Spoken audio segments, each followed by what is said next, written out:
Robert Philip Hansen was born on April 18, 1944 in Chicago, Illinois. Middle-class family. Father was a police officer, which matters more than you might think. Howard Hansen was a hard man, a cop's cop, the kind who believed in discipline and duty and never showing weakness. He was also, by most accounts, abusive, physically and emotionally. Young Robert grew up trying to please a father who couldn't be pleased, trying to earn respect that was never quite given. Psychologists would later point to this relationship as foundational: the need for validation, the resentment toward authority, the carefully hidden rage beneath a compliant exterior. But that's too simple. Lots of people have difficult childhoods. They don't all become traitors. Robert was smart, very smart. He excelled in school, particularly in sciences. He was quiet, socially awkward, more comfortable with ideas than people. He attended Knox College, then earned a master's in business administration from Northwestern University. He was on track for a conventional, successful, utterly forgettable life. In 1968, he married Bernadette Walk, known as Bonnie. She was devoutly Catholic, from a large traditional family. Robert converted to Catholicism for the marriage, and by all accounts took to it seriously, perhaps too seriously. He became involved with Opus Dei, a conservative Catholic organization known for its strict religious practices and emphasis on personal sacrifice. Here's where it gets interesting. Robert Hansen presented himself as deeply religious, as a man of faith and principle. He attended Mass regularly. He raised his 6 children in the church. He talked about morality, about right and wrong, about the importance of living according to God's laws. And yet, in 1976, Robert Hansen joined the FBI. It seemed like a natural fit. His father had been in law enforcement. Robert had the education, the intelligence, the clean background. He specialized in accounting and white-collar crime initially, but quickly moved into counterintelligence. Counterintelligence, the business of catching spies. The FBI unit responsible for identifying and neutralizing foreign intelligence operations on American soil. It required access to the most sensitive information. It required complete trust, and it required an intimate understanding of how spies operate, how they communicate, how they avoid detection. Robert Hansen excelled at counterintelligence. He was good at it, very good. He understood the Soviet intelligence system better than almost anyone in the Bureau. He knew their methods, their psychology, their vulnerabilities. He studied them obsessively, learning everything there was to know about how they recruited assets, how they ran operations, how they protected their sources. He learned all of this so he could catch them, or so everyone thought. In 1979, just 3 years into his FBI career, Robert Hansen made a decision that would define the rest of his life. He decided to become a spy. Not for ideology. He wasn't a communist. He didn't believe in the Soviet system. In fact, he apparently despised it.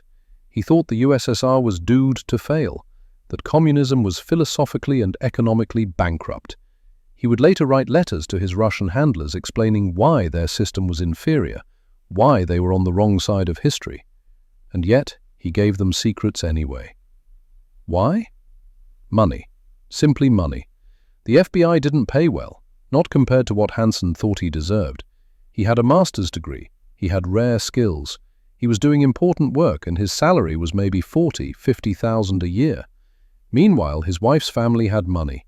Her siblings were successful, and Robert, brilliant Robert, was living paycheck to paycheck. The resentment built, the sense of being undervalued, unappreciated, invisible. His father had never respected him.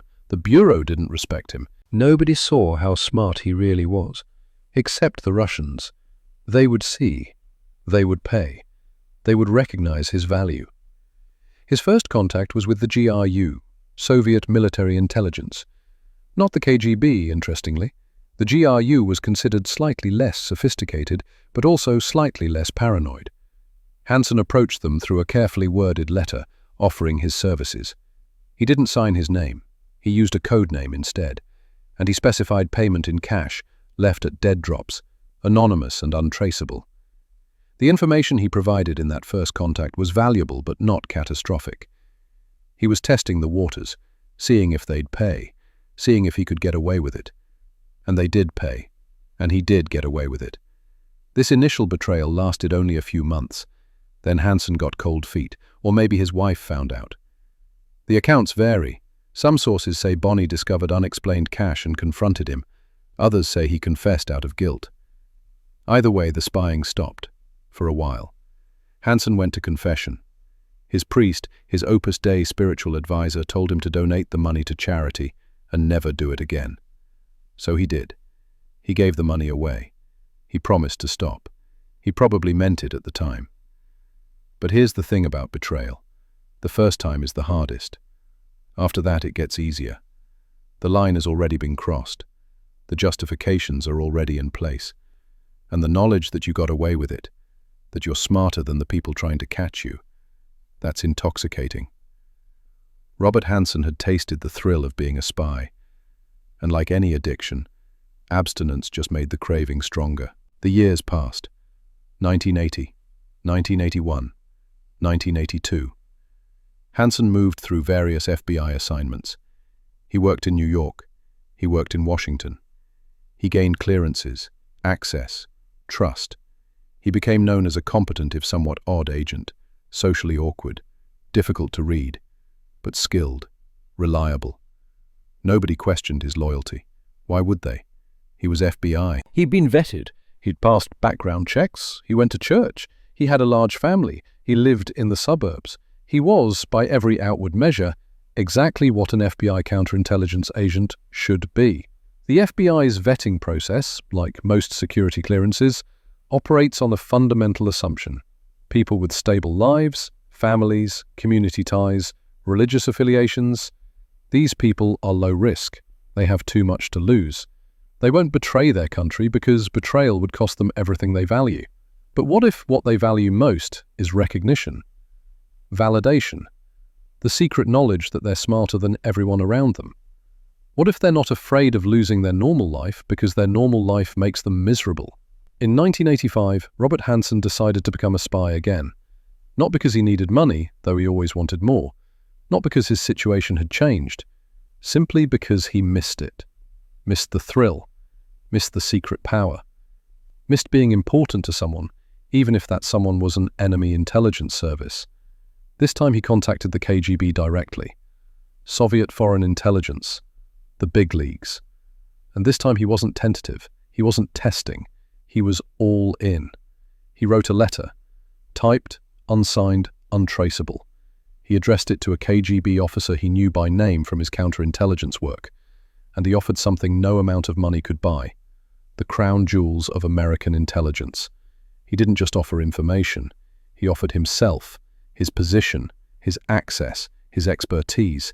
Everything he knew about how the FBI hunted Soviet spies, he would give them. Every American asset operating in Russia, he would identify. Every technical operation, every surveillance program, every method and technique, all of it for sale. The price? He didn't specify. He left that to them. He trusted they would pay him what he was worth. And they did, handsomely. But here's what makes Robert Hansen different from other spies. He never met his handlers face to face. Never. In over 20 years of espionage, he never once sat across from a Russian intelligence officer. Never shook hands. Never looked them in the eye. Everything was done through dead drops. Pre-arranged locations where he would leave packages of documents and they would leave packages of cash. He would signal a drop by marking a location, tape on a sign, chalk on a mailbox, something subtle. They would retrieve the documents and leave the payment. Then he would return later and collect his money. It was impersonal, efficient, safe, and it revealed something important about Robert Hansen's psychology. He didn't want a relationship with the Russians. He didn't want camaraderie or friendship or shared purpose. He wanted to prove he was smarter than his own side. He wanted to get paid, and he wanted to never be caught. The dead drop system meant no one could identify him. Not from surveillance footage, not from witness descriptions, not from following a known intelligence officer to a meeting. He was a ghost, anonymous, unknown even to the people he was helping. He chose locations carefully. Parks in Northern Virginia, suburban areas he knew well, places with multiple exit routes, places he could explain being in if someone asked. He would do his drops on weekends, during his normal routine, walking the dog, going to the hardware store, taking his kids to the park. all normal activities that provided cover for treason, and the information he provided was devastating. Immediately, catastrophically devastating. The most damaging piece of intelligence he sold in that first major contact? The identities of American sources inside Soviet intelligence. Real names, real positions, real people who'd been secretly working for the United States, risking their lives to provide information about Soviet capabilities and intentions. 3 names in particular stand out. 3 men whose betrayal by Robert Hanssen would cost them everything. Sergei Motorin, a KGB officer stationed in Washington who'd been recruited by the FBI. He provided valuable information about Soviet intelligence operations in the United States. Hanssen gave the Russians his name. Valery Martinov, another KGB officer, also working for the FBI, also providing information. Hanssen gave them his name too. And Dmitry Polyakov, codenamed Top Hat, perhaps the most valuable American intelligence asset of the entire Cold War. A Soviet general who'd been secretly working for US intelligence for over 20 years, providing information that shaped American policy and prevented potential conflicts. Hanssen gave up Polyakov as well. Within months of Hanssen's 1985 letter, all 3 men were recalled to Moscow.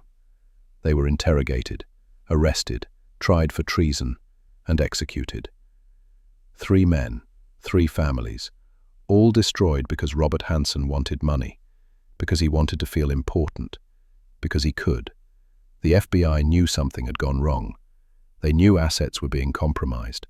They knew there was a leak somewhere in American intelligence, but they didn't know where. They didn't know who. And they certainly didn't suspect one of their own counterintelligence agents. They suspected everyone except the one person it actually was. And Robert Hanssen kept spying, kept selling secrets, kept going to church on Sunday and tucking his kids into bed at night, and showing up for work every morning at FBI headquarters, where he would sit at his desk and think about which classified document he would photograph next, which secret he would sell, which operation he would betray. He was living 2 lives, and he was very, very good at it. The making of a traitor isn't a single moment. It's a series of choices, each one making the next one easier. It's justifications built on justifications. It's the slow erosion of the thing that keeps most people honest. Not fear of punishment, but the inability to live with themselves after betrayal. Robert Hanssen had no such problem. He compartmentalized. The spy and the family man existed in separate boxes, never touching, never contaminating each other. At work, he was the loyal FBI agent. At home, he was the devoted father. And in the parks of Northern Virginia, in the dark, leaving packages under footbridges and behind signs, he was the traitor. And he got away with it. Not for months, not for a few years, for decades. 22 years of betrayal, all starting with that 1985 letter, that decision to put money and ego above country and conscience. This is the story of how he did it, and more importantly, how he almost got away with it forever. 1985 was the year everything changed, not just for Robert Hanssen, but for American intelligence. They would later call it the year of the spy. It was the year when everything seemed to fall apart at once. Assets were being compromised. Operations were failing. Secrets that should have been secure were somehow making their way to Moscow. The CIA knew something was wrong. The FBI knew something was wrong. But they didn't know what. They didn't know who. And they didn't know how bad it really was. Because it wasn't just Robert Hanssen. That same year, Aldrich Ames, a CIA officer, also decided to sell secrets to the Soviets. 2 moles, operating independently, neither knowing about the other, both devastating American intelligence from the inside. The damage was catastrophic. But because there were 2 sources, the intelligence community couldn't pinpoint the leak. Every time they got close to identifying one, the evidence would point in multiple directions. Was it the CIA, the FBI, the NSA, military intelligence? The leak could be anywhere, anyone. This confusion was Robert Hanssen's greatest protection. He was hiding in the chaos, one traitor among suspected hundreds, impossible to isolate. Let's talk about what he sold, because the scale of the betrayal is hard to comprehend without specifics. First, the human cost. We've already mentioned the 3 executed agents, Motorin, Martinov, and Polyakov. But Hanssen's betrayals went further. He compromised dozens of operations. Any Soviet official who'd been in contact with the FBI or CIA became suspect. Some were executed, others were imprisoned. Some simply disappeared into the Gulag system, their fates unknown. Each one of these people had made a choice to help America. Some did it for money, some for ideological reasons, some because they were disillusioned with the Soviet system. But all of them trusted that the United States would protect them, would keep their identities secret, would honor the deal. Robert Hanssen broke that trust, and people died because of it. But the damage wasn't just human, it was operational, technical, strategic. In 1987, Hanssen revealed one of the FBI's most expensive and sophisticated operations, a secret tunnel the Bureau had dug under the Soviet embassy in Washington, D.C. This wasn't just a tunnel. It was a multi-year, multi-million-dollar engineering project designed to plant listening devices directly under Soviet intelligence offices. The tunnel had taken years to construct. It required careful planning, geological surveys, specialized equipment. Engineers had to dig silently, through rock, under one of the most security-conscious buildings in Washington. The technical challenges were immense. The security requirements were absolute. And it worked. The FBI had successfully planted listening devices and was beginning to intercept Soviet communications. The potential intelligence value was enormous. It could have provided years of insight into Soviet operations, intentions, and capabilities. Hanssen gave the Soviets the blueprints. He told them exactly where the tunnel was, where the devices were planted, what frequencies they were using. The entire operation was compromised before it could produce any significant intelligence. Years of work, millions of dollars, all wasted. The Soviets didn't shut down the tunnel immediately, though. That would have revealed they had a source. Instead, they fed disinformation through the channels they knew were compromised. They turned the FBI's own operation against them, using it to spread false intelligence, to mislead American analysts, to waste even more time and resources. That's the thing about counterintelligence. It's not just about protecting secrets, it's about trust. When you know your communications are compromised, you can't trust any information that comes through those channels. Every report becomes suspect. Every intelligence assessment has to be questioned. The paralysis this creates is almost as damaging as the loss of the secret itself. Hanssen also compromised specific technical operations. He revealed details about American satellite surveillance capabilities. He provided information about NSA cryptographic systems. He identified FBI electronic surveillance methods and technologies. Every piece of information he sold made it harder for American intelligence to do its job. The Soviets, and later the Russians, could take countermeasures. They could change their communications methods. They could avoid detection. They could operate with confidence that they knew what the Americans knew, and more importantly, what the Americans didn't know. But perhaps the most damaging aspect of Hanssen's espionage was something less tangible: the culture of suspicion it created within the intelligence community. By the late 1980s, the FBI and CIA were paranoid. They knew they had a mole, probably multiple moles, but they didn't know who, so everyone became suspect. Colleagues who'd worked together for years began to doubt each other. Polygraph tests became routine and dreaded. People's careers were destroyed over unfounded suspicions. The mole hunt became an obsession, consuming resources and attention that should have been focused on actual threats. Hundreds of agents spent thousands of hours investigating each other instead of investigating the enemy. It was a recursive nightmare, a snake eating its own tail. And through it all, Robert Hanssen continued his work, continued his normal life, continued his betrayal. His method remained consistent: dead drops in Northern Virginia parks, primarily Foxstone Park in Vienna. He had established multiple drop sites, each identified by a letter, sites A through F, scattered throughout the area, each offering cover and plausible deniability. The drop itself was elegant in its simplicity. Hanssen would wrap documents in plastic garbage bags, seal them carefully to protect against moisture. He would place the package in a predetermined location, under a footbridge, behind a drainage pipe, at the base of a specific tree. Then he would signal the drop by placing a piece of tape on a park sign visible from the road. The tape was the signal. Package ready for pickup.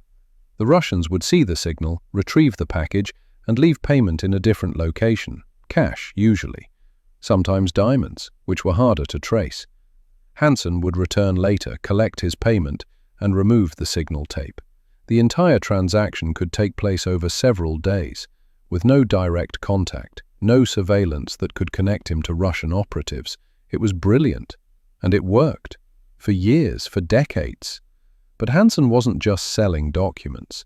He was selling something more valuable, his expertise, his knowledge of FBI methods and capabilities, his understanding of how the Bureau thought, how it operated, how it hunted spies. He would write letters to his handlers, long, detailed analyses of FBI operations, of weaknesses in American intelligence, of how to avoid detection. He was essentially training the Russians on how to operate against his own agency. He was teaching them how to beat the people he worked with every day. And there was something else in those letters. Something that revealed the psychological dimension of his betrayal. Hansen wasn't just a mercenary selling information for money. He was seeking validation, recognition. He wanted the Russians to know how smart he was, how valuable he was, how much more he understood than his FBI colleagues. His letters discussed philosophy, religion, politics. He criticized the Soviet system, even as he helped it. He positioned himself as intellectually superior to both sides, a lone genius operating above petty national loyalties. He signed some letters Ramon Garcia. Others were signed B. He created personas, identities, characters to play. It was narcissism masquerading as principle, ego disguised as ideology. And it revealed something important. Robert Hansen wasn't spying despite being FBI. He was spying because he was FBI. The betrayal was the point. Proving he could outsmart the mole hunters was more satisfying than the money. The money was substantial, though. Over the course of his espionage career, Hansen received approximately $1.4 million in cash and diamonds. That's worth perhaps $3 or $4 million in today's money. Not a fortune by spy standards, but significant. Yet he couldn't spend it freely. Sudden wealth would raise questions. Large purchases would be noticed. He had to be careful, conservative, hiding his new income even as he enjoyed it. He upgraded his lifestyle gradually. Better car, home improvements, private school tuition for some of his children. Nothing dramatic, nothing that would seem out of place for a mid-level FBI agent with a working wife, but enough to feel like he was finally being compensated appropriately for his intelligence and skills. His wife apparently never questioned where the money came from, or if she did, she accepted his explanations. Extra consulting work, inheritance, gifts from her family. It's not clear how much Bonnie knew or suspected. After his arrest, she would claim complete ignorance, total shock. Maybe that was true. Maybe it wasn't. Either way, she stayed married to him, raising their children while he committed treason. The children, 6 of them, grew up normal, well, as normal as children of a deeply religious, socially awkward FBI agent could be. They went to Catholic schools. They went to church. They had no idea their father was a spy. How could they? He was just dad. Boring dad with his technical manuals and his early bedtimes and his strict rules. The compartmentalization was complete. Work Robert, home Robert, spy Robert. 3 different personas, 3 different lives, never touching, never contaminating each other. But maintaining that separation required constant vigilance, constant performance. The stress must have been enormous, though Hansen never showed it. He was a perfect actor, playing his role so convincingly that even the people closest to him never suspected. The 1990s brought new challenges. The Soviet Union collapsed in 1991. The Cold War, supposedly, was over. Democracy had won. Communism was defeated. The great ideological struggle of the 20th century had ended. Except Robert Hansen didn't stop. He could have. He could have taken his $1 million and quit while he was ahead. The Soviets were gone. The KGB had been reorganized, reformed, weakened. The threat had diminished. But Hansen continued. He simply transferred his loyalty from the Soviet Union to the Russian Federation. Same intelligence service, different flag. The SVR, Russia's Foreign Intelligence Service, the successor to the KGB, became his new client. Why? Why continue spying when the ideological rationale, however thin it had been, no longer existed? Why risk everything when the Cold War was over? Because for Robert Hanssen, it had never been about ideology. It had been about money and ego and the thrill of betrayal. And those motivations didn't disappear just because the Soviet Union did. In fact, The chaos of post-Soviet Russia made things easier in some ways. Russian intelligence was disorganized, struggling with the transition, less rigorous in their operational security. They were desperate for good intelligence about American capabilities and intentions. They paid well, and they asked few questions. Hanssen provided them with continuing updates on FBI capabilities, on American intelligence priorities in the post-Cold War world. He revealed information about FBI operations targeting Russian organized crime, Russian intelligence operations in the United States, Russian diplomatic personnel under suspicion. He was no longer fighting the Cold War. He was just making money off the aftermath. But the FBI was getting closer, not to him specifically. They still didn't know his identity, but they knew the leak was continuing. They knew secrets were still getting to the Russians, and they knew it had to be someone with high-level access, someone who'd been in place for years, someone trusted and apparently above suspicion. In 1994, the CIA finally caught Aldrich Ames. The arrest was huge news. A senior CIA officer caught red-handed, confessing to years of espionage. The damage he'd done was enormous. Many of the same assets that Hanssen had compromised, Ames had also betrayed. The overlap was significant. The FBI breathed a sigh of relief. They'd caught the mole. The leak was plugged. The nightmare was over. Except it wasn't. Because the leaks continued. Operations that Ames couldn't have known about were being compromised. Information that Ames didn't have access to was making its way to Moscow. The terrible realization set in. There was another mole. A second source, still active, still betraying American intelligence. And this one was apparently in the FBI itself. The hunt intensified. But now it was personal. The FBI was hunting one of its own, and that changes everything. It's not just about catching a spy. It's about facing the reality that someone you trusted, someone you worked with, someone who took the same oath you did, has been betraying you all along. The psychological impact on the Bureau was devastating. Trust evaporated, paranoia set in, careers were destroyed over circumstantial evidence, the mole hunt became a witch hunt, and innocent people suffered.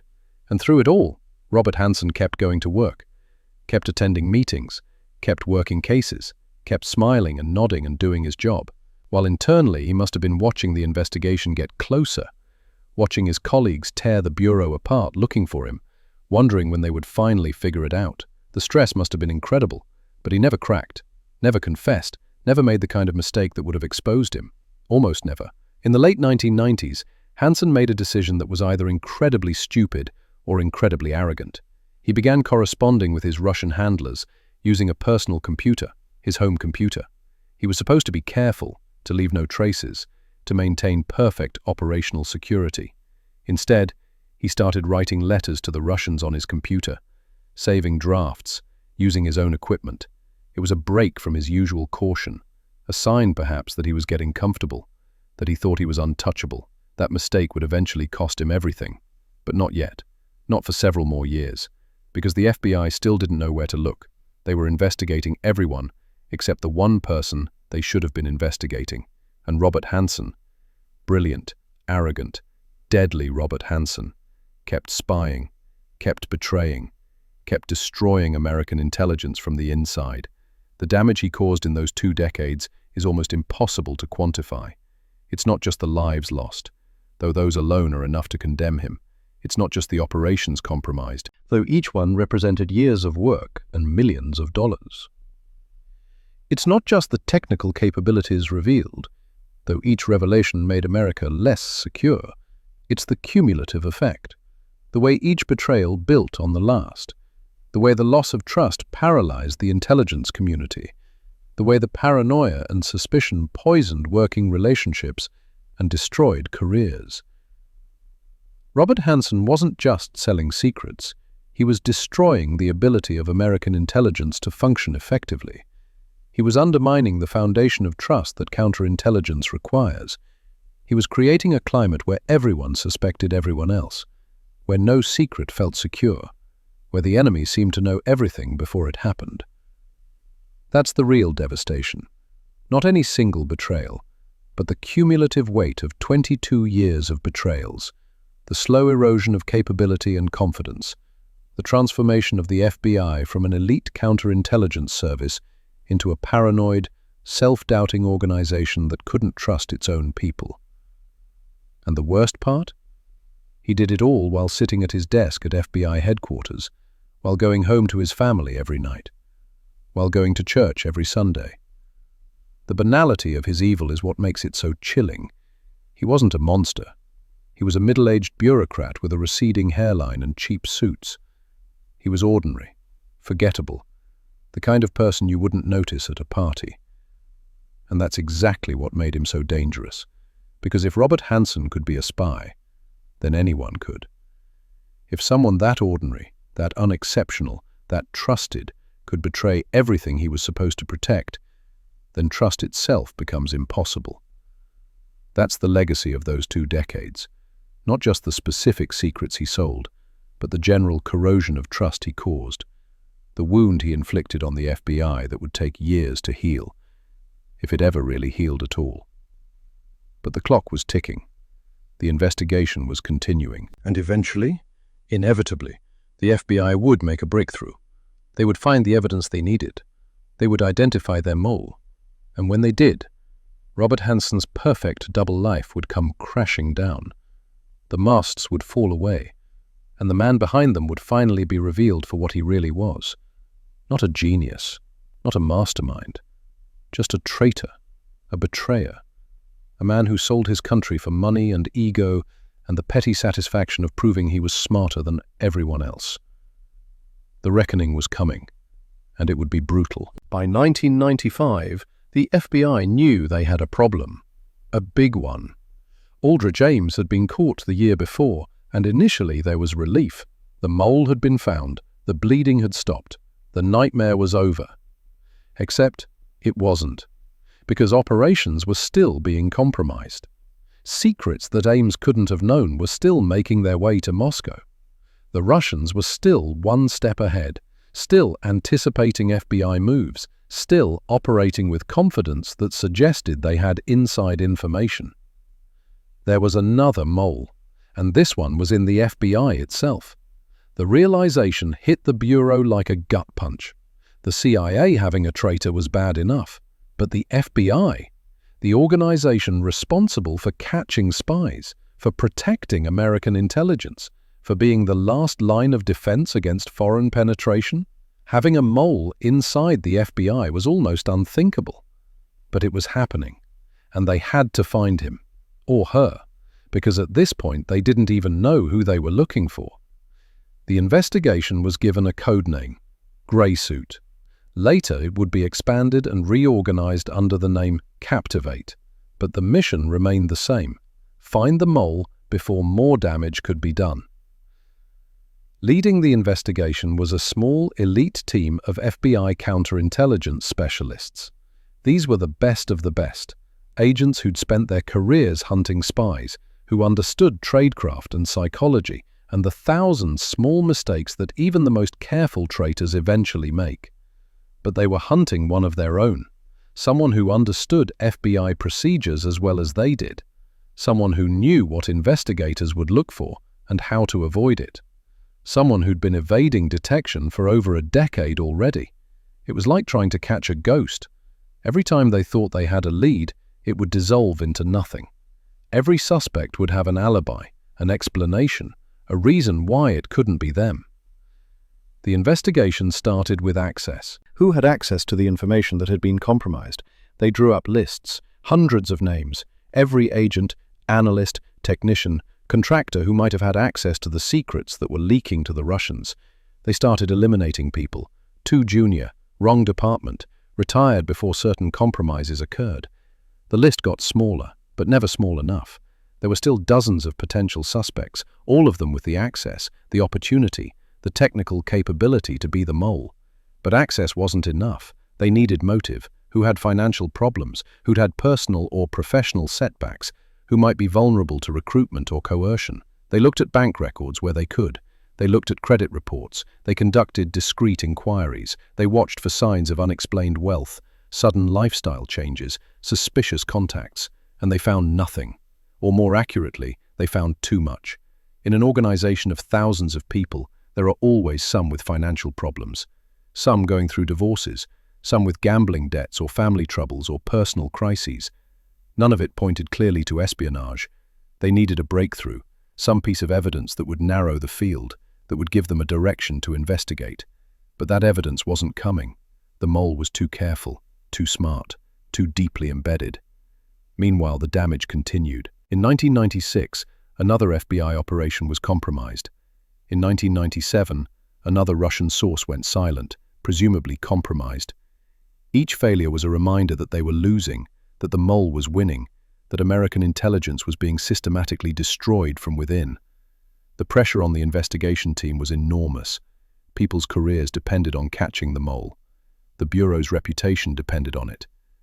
National security depended on it. And they were getting nowhere. They tried everything. They brought in outside consultants, Retired intelligence officers who'd worked similar cases. They used behavioral analysis, trying to profile the kind of person who could maintain this level of betrayal for this long. They even consulted with Aldrich Ames, the caught CIA mole, trying to understand the psychology of long-term espionage. Ames was helpful, actually. He explained how he'd compartmentalized, how he'd maintained his cover, how he'd avoided detection for nearly a decade. But his methods were different from the FBI mole's methods. Ames had been sloppy in some ways, flamboyant in others. The FBI mole was disciplined, careful, leaving almost no trace.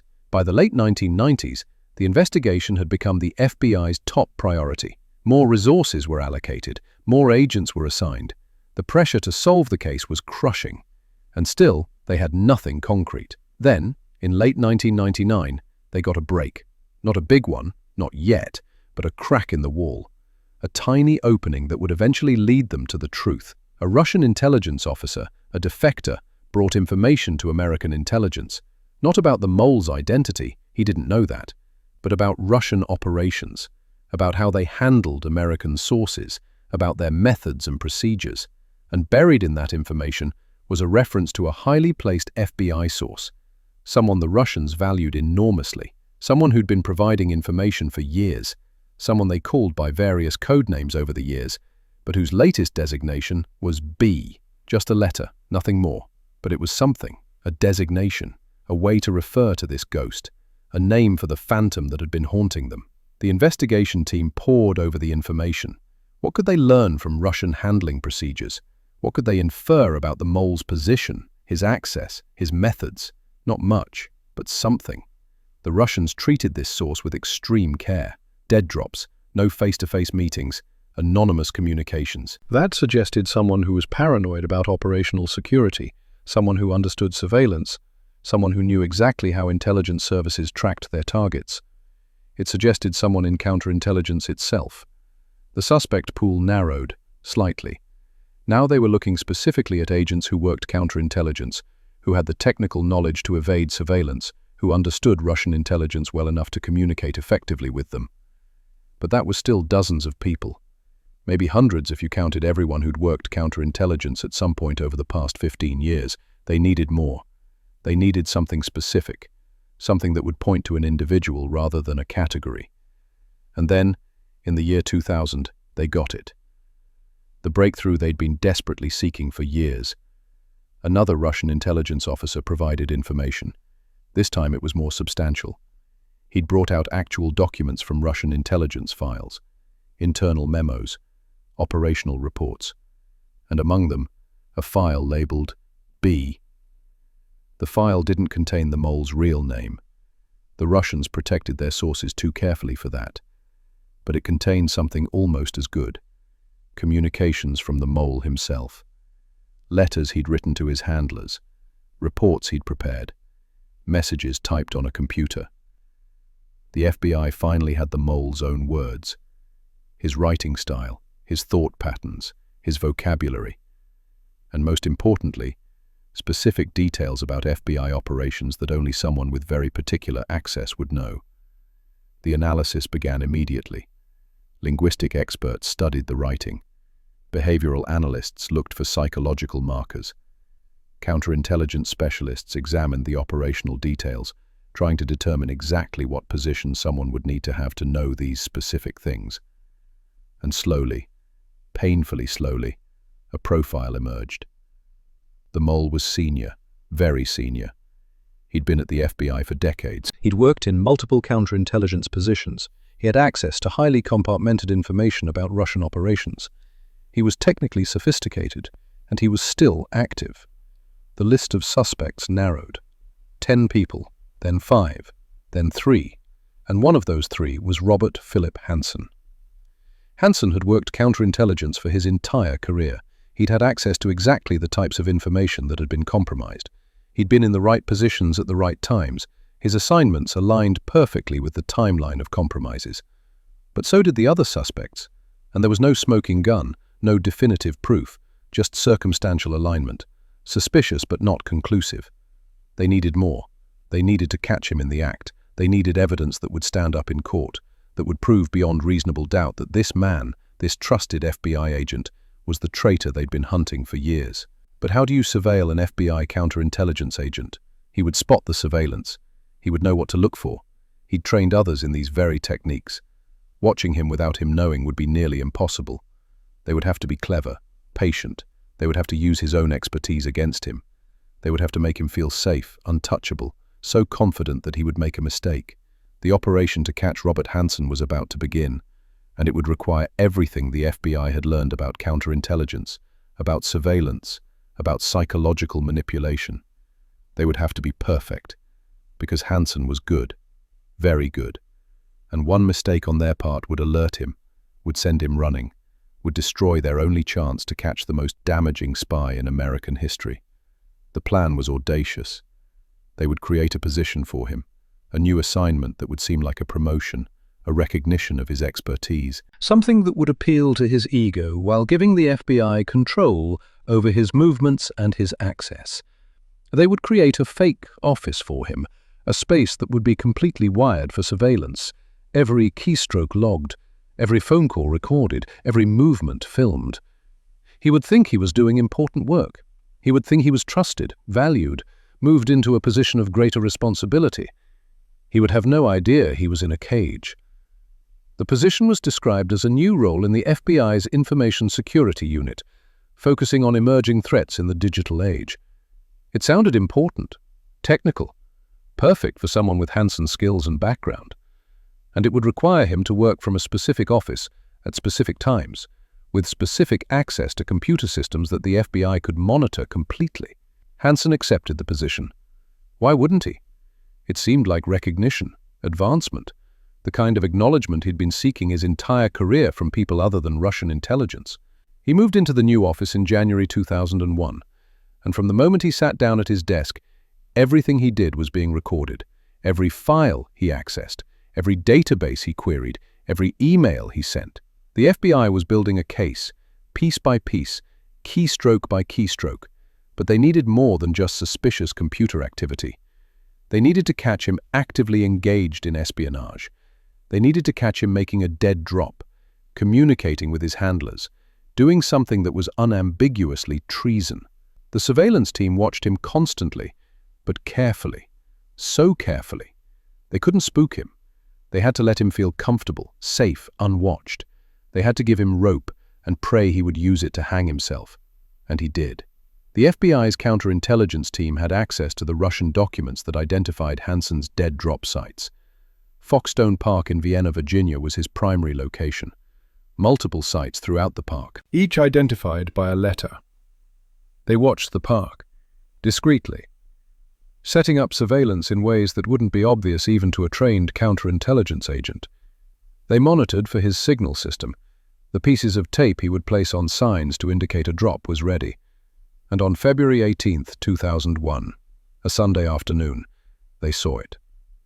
A piece of white tape on a wooden sign. The signal. Hanssen was going to make a drop. The surveillance operation went into high gear. Agents moved into position, carefully, slowly, staying far enough back that Hanssen wouldn't spot them. but close enough that they could observe, document, apprehend. They watched as Hansen drove to the park. He was wearing casual clothes, weekend wear, just a guy out for a walk in the woods, nothing suspicious, nothing that would draw attention. He parked his car in a lot near the park entrance, got out, looked around casually, the kind of look anyone would give their surroundings, but also the kind of look a trained intelligence officer gives when checking for surveillance. He saw nothing. The FBI agents were too good, too well hidden, too patient. Hansen walked into the park. He was carrying something, a package, wrapped in plastic. The surveillance team couldn't see details from their distance, but they didn't need to. They knew what it was. Documents, classified information, secrets being prepared for delivery to Russian intelligence. He walked to a specific location, a footbridge over a small creek. Under the bridge there was a support beam, a place where a package could be hidden, a place that had been used before, according to the Russian files. Hansen looked around one more time, saw nothing, and placed the package. He'd just committed treason, on American soil, with dozens of FBI agents watching. He turned to walk away, and that's when they moved. Agents emerged from the woods, from behind trees, from positions that had seemed unoccupied moments before. They surrounded him, weapons drawn. Was calm but firm. FBI, don't move. Keep your hands where we can see them. Robert Hansen stopped. He didn't run, didn't reach for a weapon, didn't try to destroy the package. He just stood there, frozen, as the reality of his situation crashed down around him. One of the agents approached, Special Agent Tim Berezny, who'd worked on the Captivate investigation for months. He looked at Hansen, his colleague, his fellow FBI agent, the man they'd finally caught, and said the words that would define the moment. "Why did you do it?" And Hansen, ever the narcissist, ever the man who thought he was the smartest person in any room, responded, not with denial or justification or explanation, but with a question that dripped with condescension. "What took you so long?" 4 words. 4 words that encapsulated everything about Robert Hansen. His arrogance, his contempt for his colleagues, his absolute conviction that he'd been smarter than everyone else. He wasn't wrong. It had taken them a long time. Over 15 years of active investigation, millions of dollars, thousands of man-hours, countless false leads and dead ends. But they'd caught him. Finally, definitively, with evidence that was incontrovertible. They had him on surveillance footage. They had the package he'd dropped. They had years of computer logs showing his suspicious activity. They had the Russian documents that proved his espionage. They had everything they needed. Robert Hansen was arrested on the spot, handcuffed, read his rights, led away from the park where he'd committed treason dozens of times over 2 decades. The ghost had finally been caught. The mole had been exposed. The hunt was over.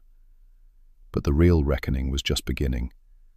Because now the FBI had to face what Hansen had done, had to assess the damage, had to count the cost, had to come to terms with the fact that one of their own had betrayed them, had destroyed American intelligence from the inside, Had killed people and compromised operations and sold secrets for over 20 years, and they had to answer the question that would haunt them for years.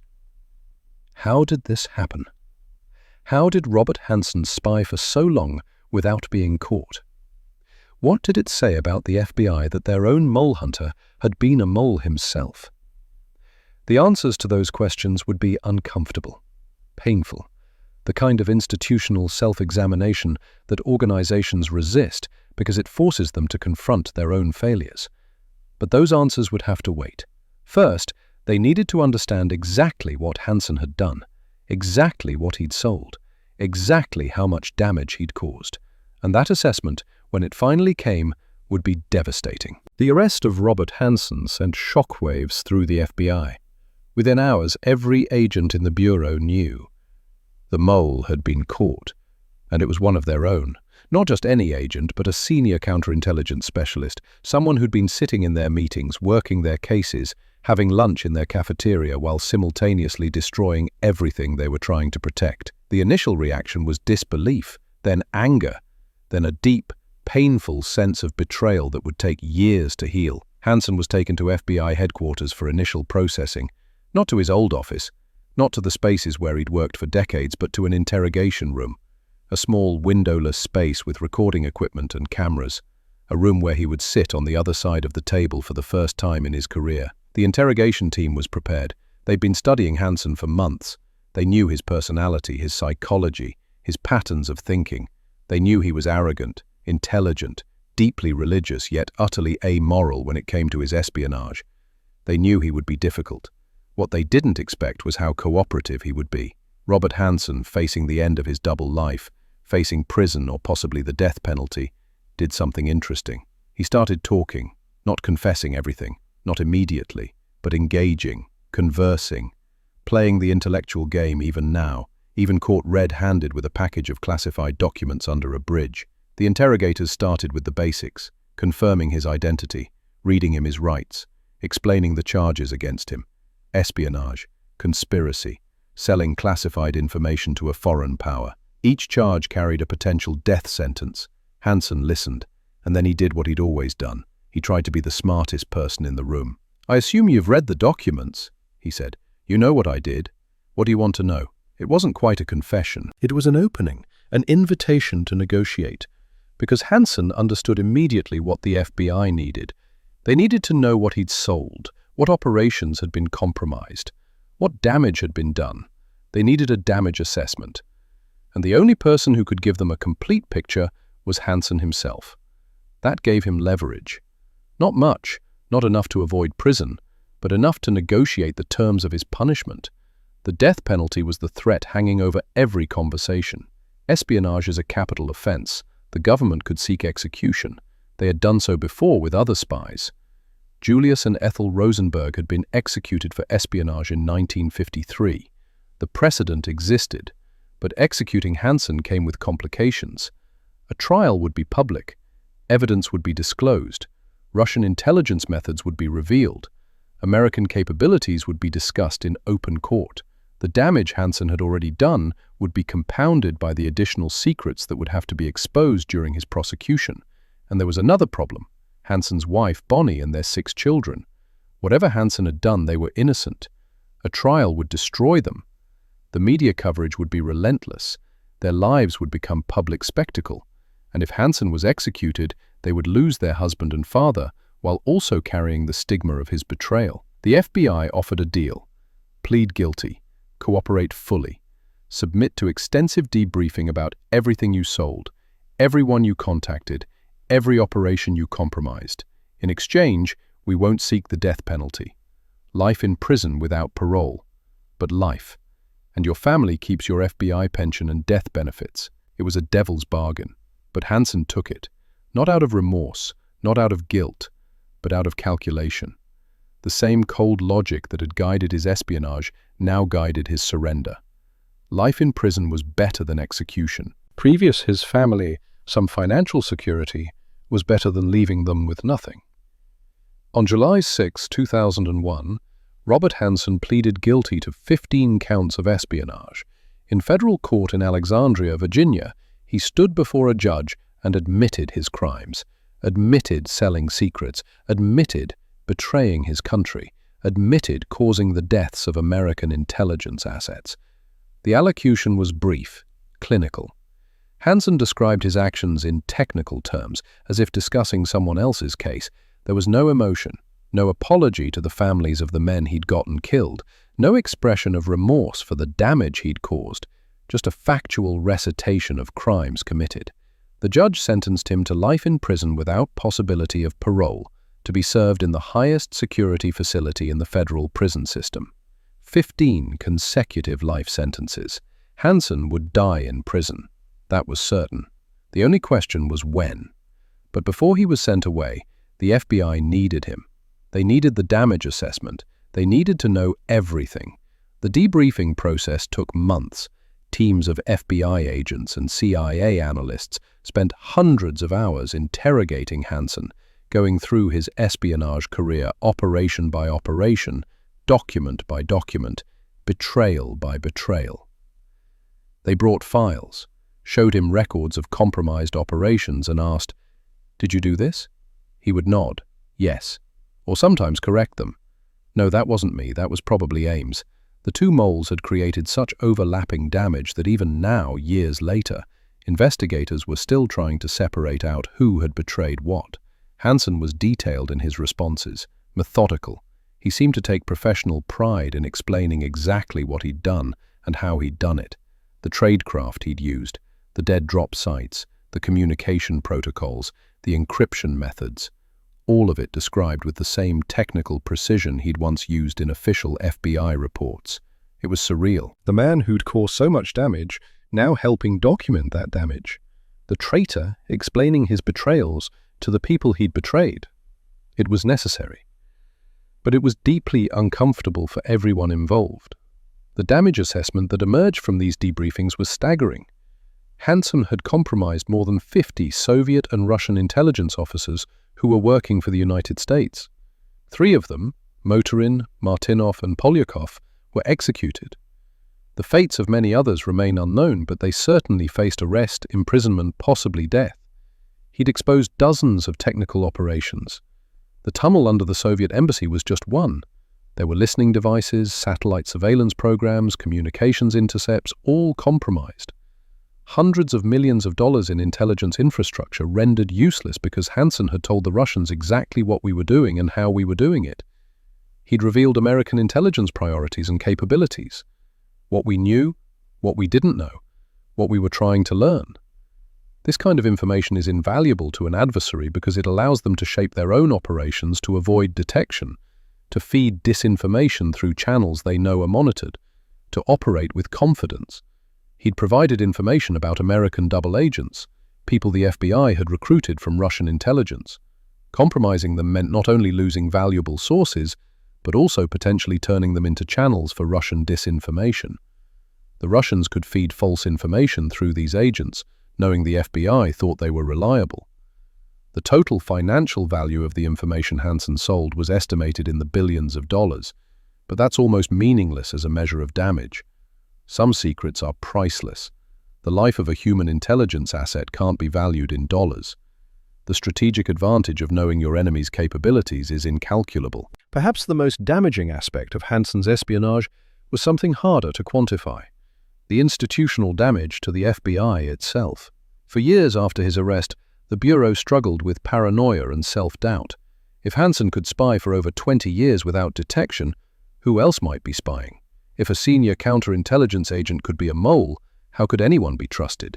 Security procedures were tightened to the point of becoming oppressive. Polygraph tests became more frequent, more intrusive. Agents began to suspect each other. The collaborative culture that counterintelligence requires, sharing information, working together, trusting your colleagues, was poisoned by suspicion. Recruiting and retaining good people became harder. Who wants to work in an environment where you're constantly being investigated by your own side, where every action is scrutinized for signs of betrayal, where trust has evaporated? The Hansen case forced the FBI to confront uncomfortable questions about its own culture and procedures. How had he evaded detection for so long? What systemic failures had allowed it to happen? The answers were painful. The Bureau had been too trusting of its own people. Background checks, while thorough, were done once at hiring and then rarely repeated. Financial monitoring was minimal. There was an assumption that FBI agents, having been vetted and trained, could be trusted absolutely. Hansen had exploited that trust. He'd used his position, his expertise, his reputation as a loyal agent to deflect suspicion. When questions were raised about compromised operations, he was often part of the team investigating them. The fox guarding the henhouse. The arsonist investigating the fire he'd set. The FBI implemented reforms: more frequent security reviews, better financial monitoring, stricter controls on access to classified information, a need-to-know culture that limited how much any single person could access. These reforms made the Bureau more secure, but they also made it less agile, less efficient, more bureaucratic. That's the hidden cost of insider threats. Not just the immediate damage they cause, but the long-term institutional changes required to prevent future threats. The loss of efficiency, the destruction of trust, the transformation of a collaborative organization into a suspicious one. There was also the human cost beyond the executed agents. Hansen's family was devastated. His wife, Bonnie, claimed she'd known nothing about his espionage. Maybe that was true. Maybe she'd suspected, but not wanted to know. Either way, she was now the wife of America's most notorious traitor. Their 6 children, all adults by the time of his arrest, had to grapple with the reality that their father, the man who'd raised them, taken them to church, taught them right from wrong, had been living a lie their entire lives. How do you process that? How do you reconcile the father you knew with the traitor the world now knows? Some of them cut off contact with him. Others maintained minimal communication. But all of them had to live with the stigma, the questions, the suspicion that maybe they'd known something, maybe they'd been complicit somehow. They were innocent victims of Hansen's choices, but they would carry the burden of his crimes for the rest of their lives. Bonnie Hansen filed for divorce but never completed it. She kept his name. She maintained that she'd been completely deceived, that Robert had compartmentalized his life so completely that she'd never suspected. The FBI investigated her thoroughly and concluded she was telling the truth. She'd been a victim too, in her own way. The religious community Hansen had been part of, Opus Dei, the conservative Catholic organization, was shocked and embarrassed. Here was a man who'd positioned himself as deeply devout, who'd attended Mass regularly, who'd raised his children in the faith, who'd claimed to be guided by Christian principles, and all the while he'd been committing treason, getting people killed, living a double life that contradicted everything he claimed to believe. How do you reconcile that? How does someone who genuinely believes in God, in judgment, in eternal consequences, commit such profound sins? The cognitive dissonance is staggering. Perhaps Hansen had rationalized it. Perhaps he'd convinced himself that his espionage wasn't really hurting anyone, or that the people he'd betrayed deserved their fate, or that he was serving some higher purpose that justified the betrayal. Rationalization is powerful. Humans are extraordinarily good at justifying their actions, no matter how indefensible those actions might be. Or perhaps his faith was just another mask, another performance. Perhaps he'd never truly believed any of it. Perhaps church was just another aspect of his cover, a way to seem trustworthy, moral, above suspicion. Perhaps the religious devotion was as much a lie as the loyal FBI agent persona. We'll never know.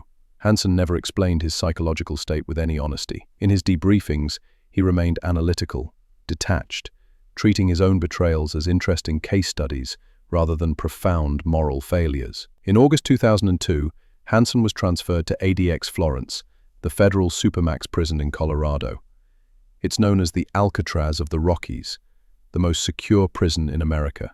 It houses the worst of the worst: terrorists, serial killers, and spies. Hansen's cell was 7 by 12 feet, concrete, a bed, a toilet, a sink, a small desk. One small window, positioned so he couldn't see other prisoners or any meaningful part of the outside world. He was allowed out of his cell for 1 hour per day, alone, into a slightly larger concrete exercise yard. No contact with other prisoners, no physical contact with visitors, no phone calls except with his attorney. 23 hours a day in a concrete box for the rest of his life. That was his punishment. It's worth considering whether this is justice or simply revenge. Life in solitary confinement is considered by many human rights organizations to be a form of torture. The psychological effects are severe and well documented. Isolation drives people mad. The lack of human contact, of stimulation, of purpose, it destroys the mind. But then, Hansen had destroyed lives. He'd gotten people killed. He'd betrayed his country for money and ego. What punishment would be appropriate for that? Death would have been quick, final. This was long, agonizing, a daily confrontation with what he'd lost and what he'd become. Did he feel remorse during those years in solitary? Did he reflect on his choices? Did he regret the lives he'd destroyed? We don't know. Hansen gave no interviews. He wrote no memoirs. He maintained his silence, living out his days in that concrete cell, alone with his thoughts. The damage assessment continued even after Hansen's imprisonment. New information would occasionally surface. A Russian defector would provide details about how Hansen's intelligence had been used. An old file would be declassified, revealing another compromised operation. Each new discovery was another wound, another reminder of the scope of his betrayal. By 2010, nearly a decade after his arrest, the FBI concluded that the damage assessment was as complete as it could be. Hansen had compromised virtually every significant FBI counterintelligence operation against Russia from 1985 to 2001. 16 years of work, essentially destroyed. The financial cost was estimated at over $1 billion in lost operations, compromised technology, and wasted resources. But again, that number is almost meaningless. How do you value the strategic disadvantage of having your enemy know your capabilities? How do you quantify the deaths of intelligence assets? The Hansen case became a central part of FBI training. New agents study it in detail, learning about tradecraft, about how spies operate, about the warning signs of insider threats. They're taught to look for the red flags Hansen displayed: unexplained income, excessive secrecy, reluctance to take polygraphs, unusual access to sensitive information. But they're also taught the uncomfortable truth. Hansen was caught not through brilliant detective work, but through luck and persistence. A Russian defector providing documents, years of painstaking investigation, and ultimately, patience, waiting for Hansen to make a drop so they could catch him in the act. There's no guaranteed way to catch a sophisticated insider threat. All the security measures in the world can't protect against someone who's smart, patient, and completely committed to betrayal. The best defense is culture, creating an environment where betrayal seems unconscionable, where loyalty is rewarded and valued, where people have more to gain by being trustworthy than by being traitors. That's what the FBI lost in the Hansen case. Not just secrets and sources, but the culture of trust that makes intelligence work possible. Rebuilding that culture has taken decades and arguably still isn't complete. On June 5, 2023, at 6:55 a.m., Robert Philip Hansen was found dead in his cell at ADX Florence. He was 79 years old. He'd served 22 years in prison, the same amount of time he'd spent spying. The cause of death wasn't immediately released. It was likely natural. He was elderly, had health problems, and the stress of long-term solitary confinement takes a severe toll. But the details didn't matter much. He was gone.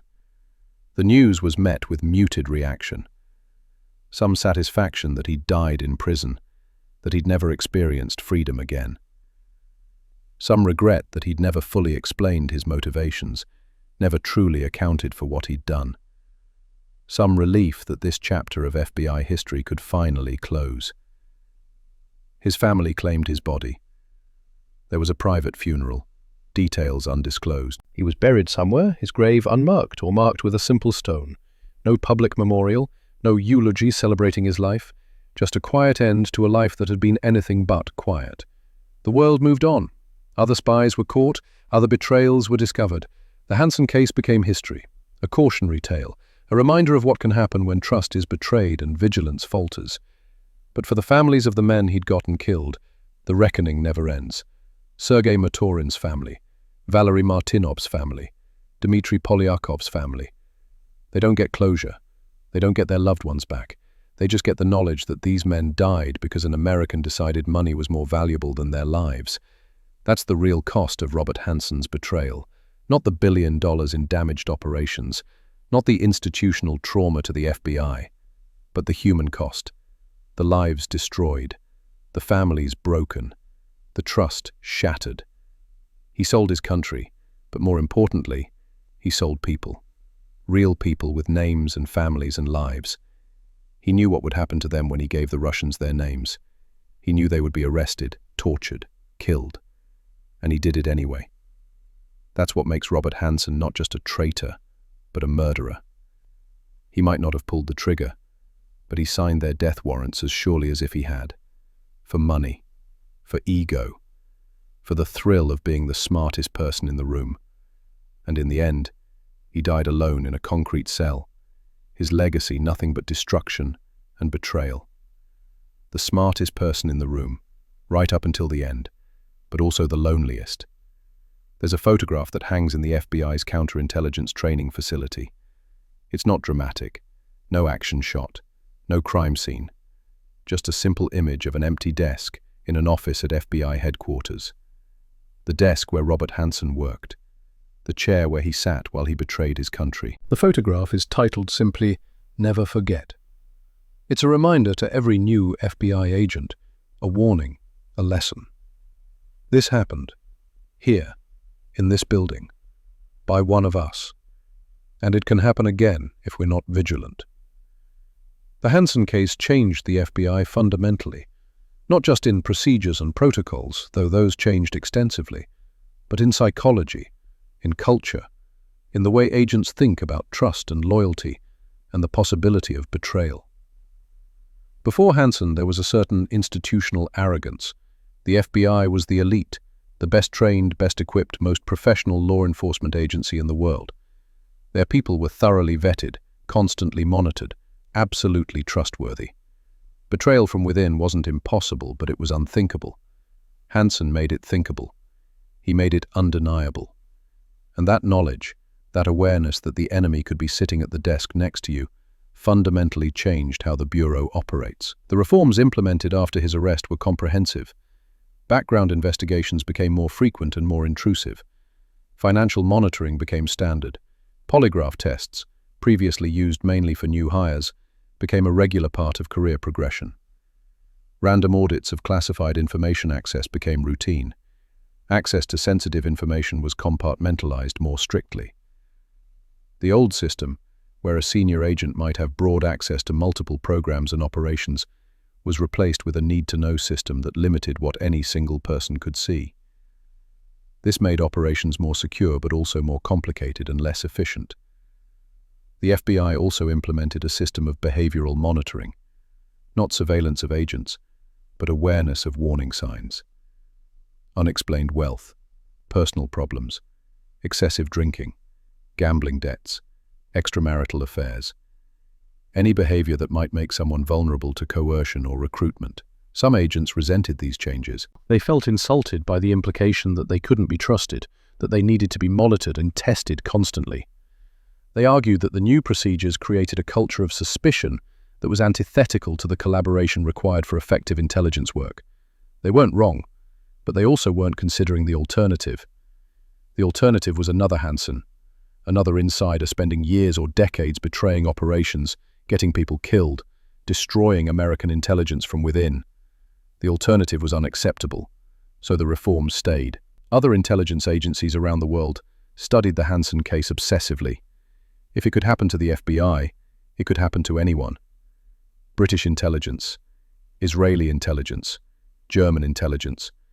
Every agency had to ask itself, could we have a Hanssen? What would the warning signs be? How would we detect them?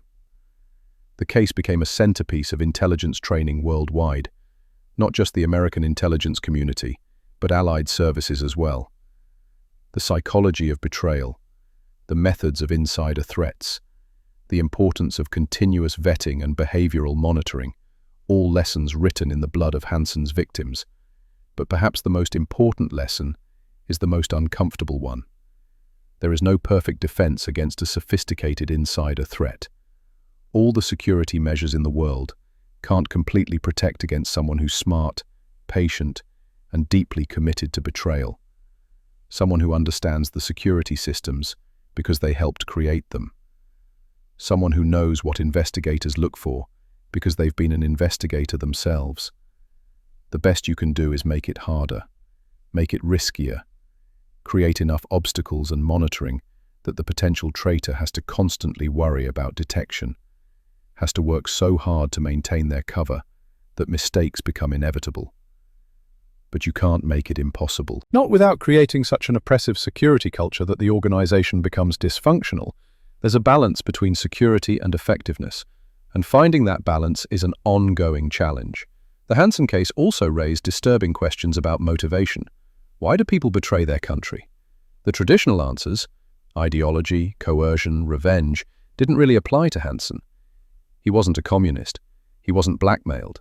He wasn't seeking revenge for some perceived wrong. He betrayed his country for money and ego, for the thrill of being smarter than everyone else, for the secret satisfaction of knowing he was getting away with something enormous. That's terrifying because those motivations are common. Lots of people want more money. Lots of people think they're underappreciated. Lots of people enjoy secret knowledge. What separated Hanssen from everyone else wasn't his desires, but his willingness to act on them in the most destructive way possible. That willingness, that capacity for profound immorality, is what makes insider threats so dangerous. They're not foreign agents with exotic backgrounds. They're ordinary people who make extraordinary choices. The families of Hansen's victims never got real justice. Seeing him arrested, convicted, imprisoned, that's something. But it doesn't bring back their loved ones. It doesn't undo the betrayal. It doesn't answer the question that haunts them. How could an American, someone who swore an oath to protect and defend, sell their family members to their deaths? Dmitry Polyakov's family in particular suffered enormously. Polyakov had been a Soviet general, a genuine hero who'd risked his life for decades to help prevent nuclear war. The intelligence he provided influenced American policy, helped de-escalate tensions, potentially saved millions of lives. And he was betrayed by someone on the side he was helping. His family was punished along with him. In the Soviet system, the families of traitors were often imprisoned or exiled or simply disappeared. Polyakov's wife and children endured years of suffering because he'd chosen to help America, and America had failed to protect him. That failure weighs heavily on the US intelligence community. When you recruit an asset, you're asking them to risk everything. You're promising protection. You're guaranteeing that their sacrifice will be honored and their identity will be protected. Hansen broke that promise. He made every subsequent recruitment harder because potential assets now know America's promises aren't absolute. Security isn't guaranteed. Betrayal is possible. The diplomatic cost of the Hansen case was also significant. US relationships with allied intelligence services were damaged. Why would you share sensitive information with America if that information might end up in Russian hands? Why would you risk your own agents and operations if you can't trust American security? It took years to rebuild those relationships.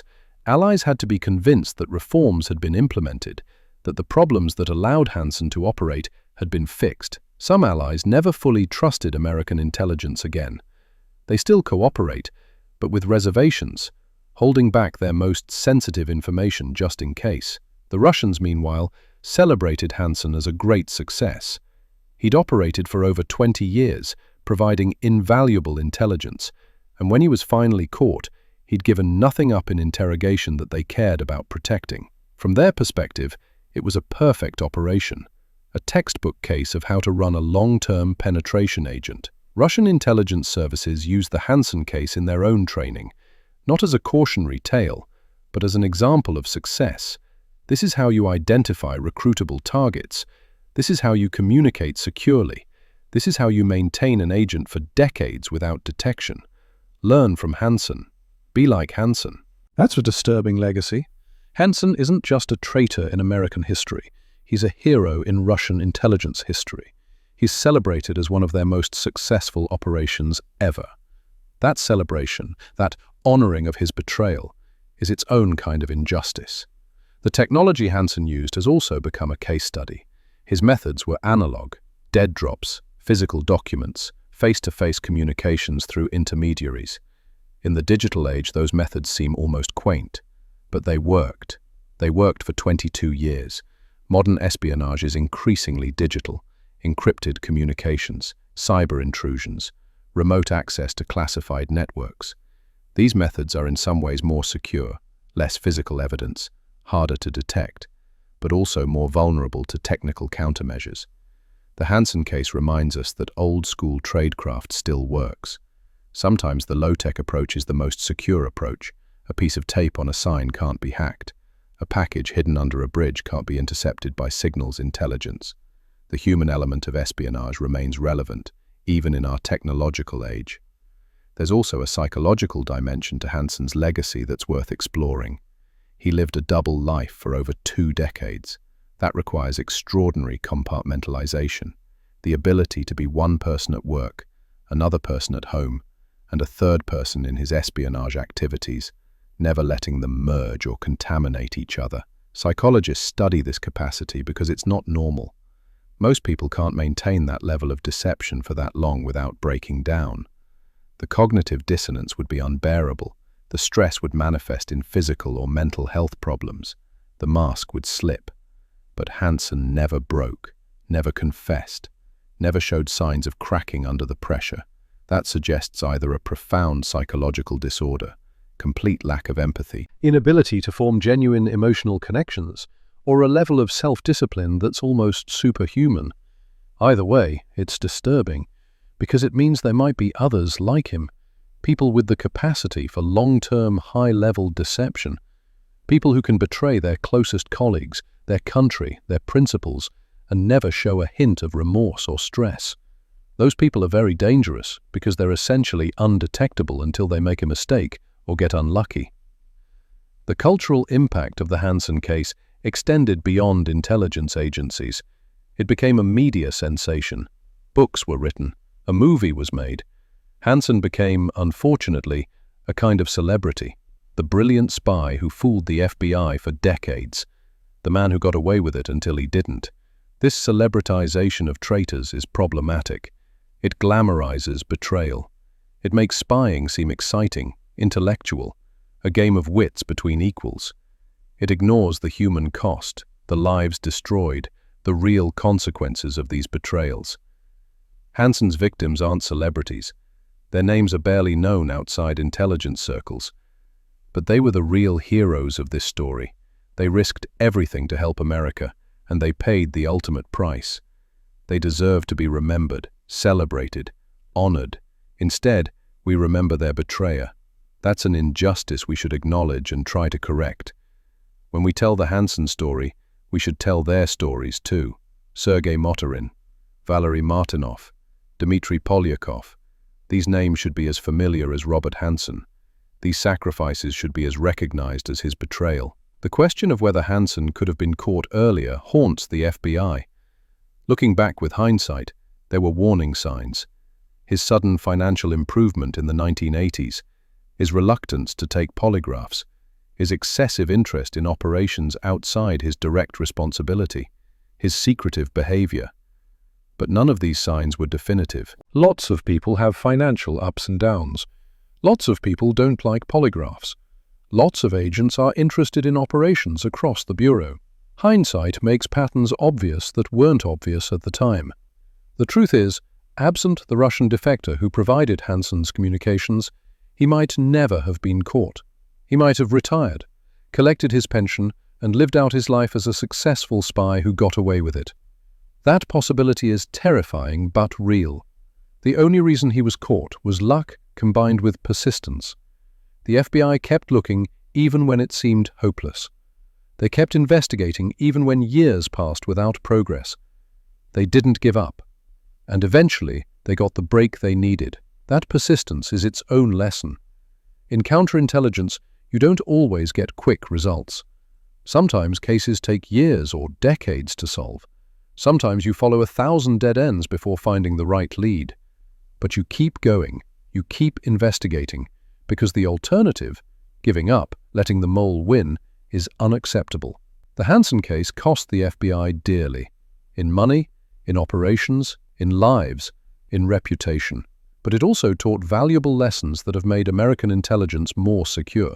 The reforms implemented after his arrest have prevented other potential Hansens from operating successfully. The awareness of insider threats has made the FBI more vigilant, more careful, more secure. That doesn't justify what happened. Nothing can justify the deaths Hansen caused, the damage he inflicted, the trust he betrayed. But at least something positive came from the catastrophe. At least the lessons were learned and applied. On June 5, 2023, when news of Hansen's death reached FBI headquarters, there was no celebration. No cheering. No sense of victory. Just quiet satisfaction that this chapter had finally closed. That the man who'd caused so much damage had finally faced the ultimate consequence. His death didn't undo the harm he'd caused. It didn't bring back the executed agents. It didn't restore the compromised operations. It didn't heal the institutional wounds. But it provided a kind of closure, a period at the end of a very long, very painful sentence. The desk where Hansen worked has been removed. The office has been repurposed. The physical spaces he occupied have been cleansed of his presence. But his legacy remains, in the reforms, in the awareness, in the constant vigilance against insider threats. in the knowledge that betrayal is always possible and must always be guarded against.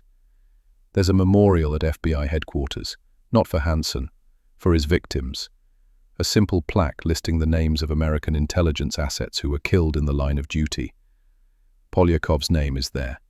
Motorin's, Martinov's, not identified as Hansen's victims specifically, but honored as heroes who gave their lives serving American interests. That's appropriate. They should be remembered. Their sacrifice should be honored. Their courage should be celebrated. They're the real story of the Hansen case, not the traitor, but the people he betrayed. The legacy of Robert Hansen is written in paradoxes. He was brilliant but profoundly stupid. He was meticulous, but ultimately careless. He was successful for decades but failed completely in the end. He thought he was the smartest person in the room, and maybe he was. But that intelligence brought him nothing but misery and isolation. He died alone in a concrete cell, his family estranged, his reputation destroyed, his life reduced to a cautionary tale. He'd spent 22 years spying and 22 years in prison. Perfect symmetry that feels almost biblical in its irony. And in the end, what did he have to show for it? Nothing. No freedom, no wealth he could enjoy, no respect, no legacy except betrayal. He'd sold his soul for money he couldn't spend and recognition from people who ultimately let him rot in prison without trying to rescue him or even acknowledge him. The Russians, the people he'd served so faithfully for so long, didn't try to get him back, didn't arrange a prisoner exchange, didn't acknowledge him publicly. He was too valuable as a secret to be claimed as an achievement. So he died, anonymous, to the very people he'd betrayed his country to serve. That's the final irony. Robert Hansen spent his life seeking validation and recognition, and he got it, but not the kind he wanted. He's recognized as a traitor, validated as a cautionary tale, remembered as a warning. His intelligence, his carefully cultivated expertise, all reduced to a simple lesson. This is what betrayal looks like. This is why we have security measures. This is why we can't trust absolutely. If there's a hell, Robert Hansen is in it. Not because he betrayed his country, though that's damning enough, but because he betrayed people. Real people with names and faces and families, people who trusted America and got death in return. That's the sin that can't be rationalized or justified or explained away.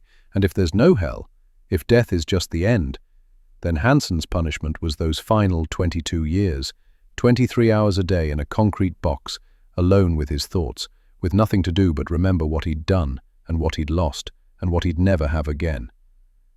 Either way, justice was served. Not perfect justice. Nothing can undo the harm he caused, but justice nonetheless. The story of Robert Hansen ends not with a revelation or a redemption, but with silence. The silence of his cell, the silence of his unmarked grave, the silence of a life that spoke volumes through its betrayals, but left nothing worth saying in its defense. He wanted to be remembered as brilliant, as the man who outsmarted the FBI, as the greatest spy of his generation. Instead, he's remembered as a traitor, as a murderer, as a cautionary tale. And maybe that's the best ending after all. Not the one he wanted, but the one he earned. The desk in that photograph is empty now. The chair is vacant. The office has moved on. The FBI has moved on. The world has moved on. But the lesson remains. Never forget. Trust but verify. Eternal vigilance is the price of security. The enemy might be sitting next to you. And the most dangerous betrayals are the ones that come from within. That's the legacy of Robert Hansen.